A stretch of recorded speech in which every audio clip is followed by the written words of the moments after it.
Hello everyone, OSW-Sim-Sports here, back again for another race, but this time on Race Room.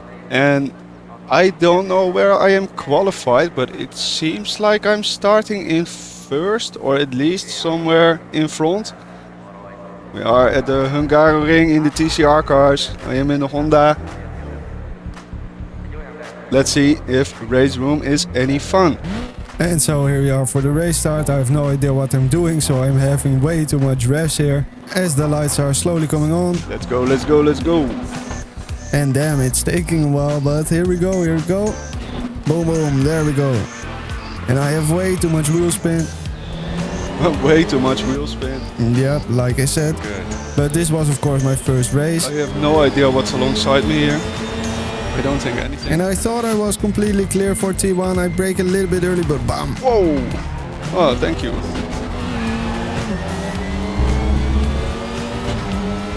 I think half the field is already dead. Okay. But these touring cars with their front wheel drive and no ABS, they are quite difficult to drive, especially in the first lap. As you can see, I go very deep on the brakes here. I do manage to keep it on the track, but gotta get into the groove a little bit. Not really used to front wheel drive cars, but I can still drive them. And like I said, I generally don't tend to drive front wheel drive cars, but if I have to, I will. And this was the free race, so I just went into it. And while I did buy the ranked racing pack hoping to drive some super touring cars, I also had to buy Silverstone, and I just wanted to try the game a little bit before actually buying it. And while Mr. Hoylman in the lead is quickly driving away from me, I'm just trying to settle in. I know I can do some decent pace, but it's just about actually doing it. As you can see, I go a little bit wide there. And with touring cars, you generally want to be just really clean, really smooth, and really nice on the corner speed. But yeah, I was just overcooking it everywhere a little bit, overdriving the car a little bit, and it was just costing me a lot of time. And as a result, I now had a car alongside me. And this is where I will give my first critique. There's a car alongside me here, but I can't see shit. Because not just you cannot see him, I couldn't see him either. There was not a single frame at this moment in time where I could actually see him, even though we were alongside. And this game really needs a radar built in.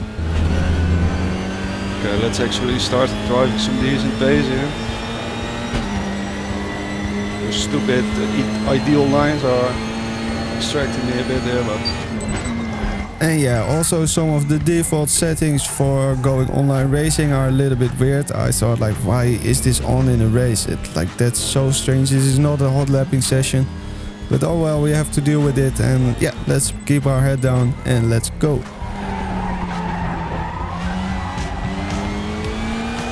Much better this time.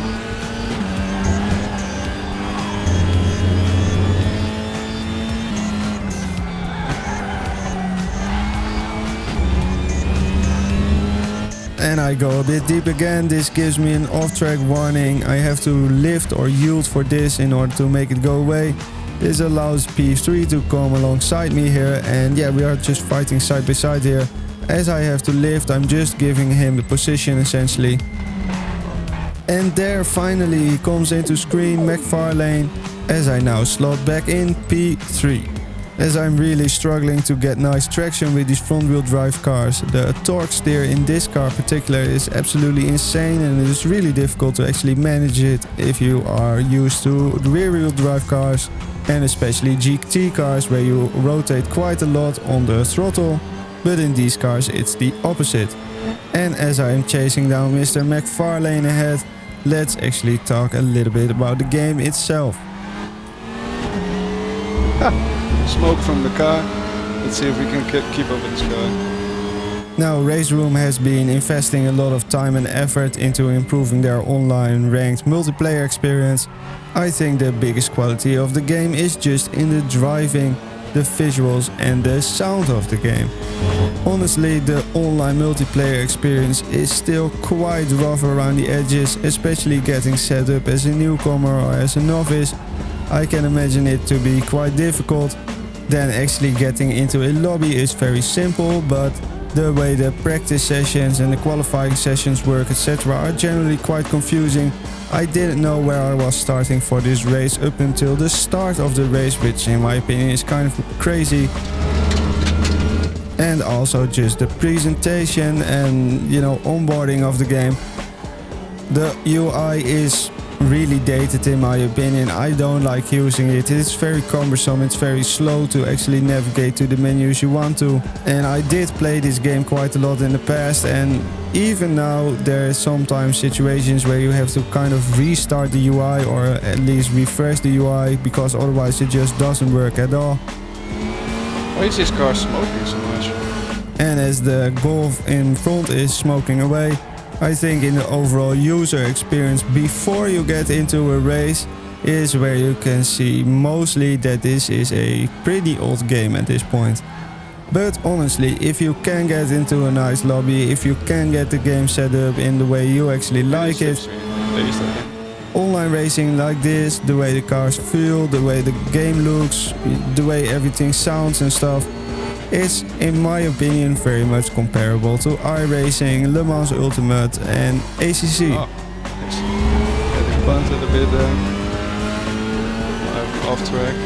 And I'm obviously just talking broad strokes overall experience here.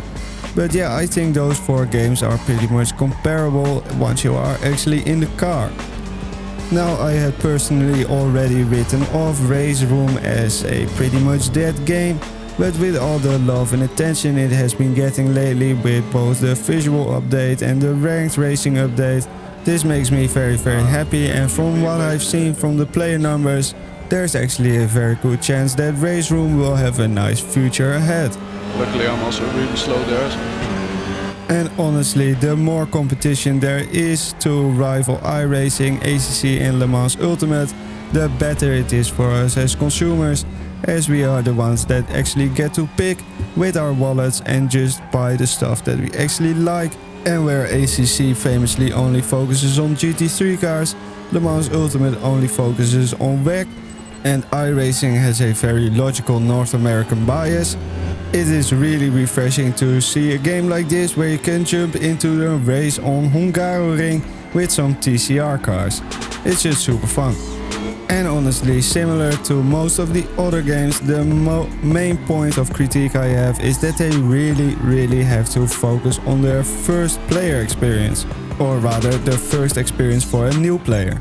Because just getting setting up everything correctly, it was a bit of a hassle. It took me about 30 minutes to, get everything correctly, get my resolution set up, FOV, assign some buttons, do the calibration, FFB, etc. That can all be done with the wizard, and then the defaults for the assist and the virtual mirror for stuff like the HUD and the radar, etc. are just weird. And the fact that in 2025 for online racing we have to use third-party software to actually get a radar on your screen is, I think, not really unacceptable, as this game is free to play, or at least free to download and play part of it. It is still really strange for them not to include it, and the online racing would improve by a ton if this would just be the default. Same for stuff like a track map and some other minor things. I am pretty sure that this will be the first thing they will actually work on since completing the ranked multiplayer system and the new graphics system. But yeah, the overall user experience really needs some love in that regard. And now for the monetization system they use for this game. They are using their own store instead of actually allowing you to buy stuff through Steam. They most likely do this to protect themselves from credit card scammers and all that kind of stuff. But as a consumer, it just kind of sucks that you have to go through a weird third-party platform in order to actually buy stuff. Same with iRacing though. And while I think the pricing for a lot of the stuff in Race Room is actually fine, it is kind of annoying that if you buy the ranked online racing pack for like 30 bucks, I think 30 euros, that you go online and you are hoping and expecting to join a nice super touring race, that you have to buy the Silverstone track on top for like £5 or something. And honestly, I think the pricing for the cars is absolutely fine. but charging €5.50 for a non-lazy scan track in these times, while in Le Mans Ultimate you can get a pack for Silverstone plus the LMP3 plus the LMP2 Evo for like $11. I think it's not a great deal. But if you can get some of these tracks and cars in a discount bundle, I think the pricing is, to be honest, more than reasonable, and it is honestly very cheap compared to the likes of iRacing. And that is also why I think this game has a pretty good South American player base, where the GDP is a bit lower, but they can still afford this game, and you know, because it also less graphically demanding and less taxing on your PC, they have more opportunities to actually play it. Also, this game is very playable with both a controller and a keyboard.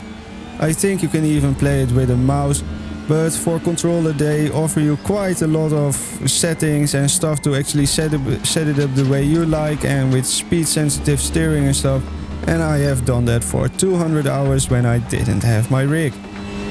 And as for the actual driving experience, what you feel, I think is really good. The force feedback is really nice. I think it's very, I don't know, predictable. It does what you expect. It's not amazing, it's not anything special, but it's very functional, and it does exactly what you want it to. And the driving itself, the cars, are really responsive. It's kind of remarkable actually how much you can feel what the car is doing. You can feel it immediately if the car is locking up a bit, if you know, if you are overdriving your front a little bit, if you are having torque steer, etc. You can instantly feel it in the force feedback, and I think they have done a really good job on that. But to be honest, the driving has always been one of the strong suits of Race Room experience. And I just really hope that they take this momentum and use it to build a product that is inviting to new players, and to turn it into a sim where I can recommend it with good conscience to beginners and other people that I know in my life who want to start sim racing both on a budget and without having too much hassle. Because honestly, if you are a total beginner, I do think that in terms of like driving, the car selection, that sort of stuff, this game is much more suited for total beginners than, for example, ACC and Le Mans Ultimate. And while iRacing does do a better job at this, I think it's hard to justify paying like up to $13 a month when you don't know anything about sim racing and when you're just getting started, you know? So this can be a very nice and not monetarily daunting way to actually get started in sim racing, and just try it out every once in a while and just see if you find it fun.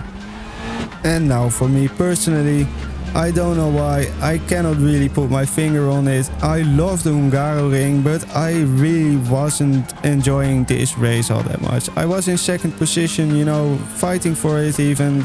There's a guy in 3/10 behind me, so if I do make a mistake, it's done. So it is pretty intense, but yeah, I was enjoying this less than I am enjoying playing Le Mans Ultimate, for example.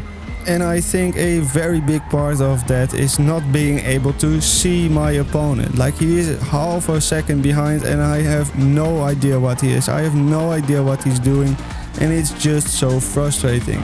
And you might be in the comments now like, yeah, you've got to turn on this or that. I am talking about the default new player experience. What you see on your screen right now is pretty much what I saw all race long. And so we are now in the final lap. Let's actually focus on the driving for a little bit, as we still have Rauk in 0.5 seconds behind me. Just trying to keep it tight here, focus on my driving, keeping it nice and clean, drive tight lines, and with that we should be able to bring it home as we come towards T2.